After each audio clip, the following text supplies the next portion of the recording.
Football is family. One father-son duo living that daily here in South Florida. You'll certainly remember the dad. Here's our Mike DiPasquale.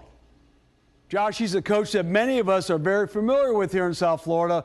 For one local university, having that coach and his son back together again on the staff is a 2-for-1 deal that has proven to pay off so far. Watch hard count. Former Canes and FIU head coach Butch Davis is back in college football. This time, he feels like he's in one of his favorite movies. Like The Godfather, it's like I'm out there, but they just keep sucking me back in. Just when I thought I was out, they pulled me back in. The return for Davis means a different challenge. For the first time in 50 years, he's not on the sideline. Wrap him up, good play.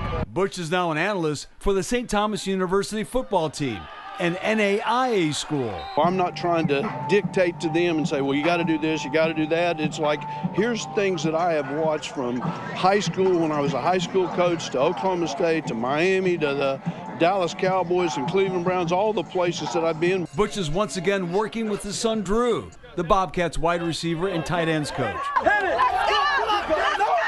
Drew was an assistant with his dad at FIU. For him and I, it's always been football is in our life, in our blood. We've always been able to communicate on that level. It was different when he was the head coach, obviously, but, you know, having him around is still a great thing. All I can do with him or any of the other assistant coaches is give them an opportunity to ask questions. What do you think about this? What's a good idea? Have you ever seen this? What have you done?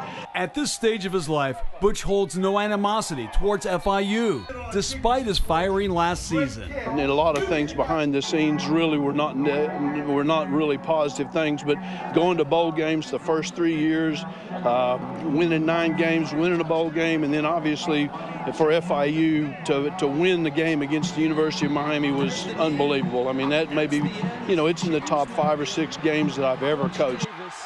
Bobcats head coach Bill Reichel told me after yesterday's 52-0 win against North American University, having both Davises brings a wealth of experience to help the program. Right now, St. Thomas is 2-1 and in the top 25 in the NAIA rankings. Josh? Thanks, Mike. Good luck to St. Thomas the rest of the season.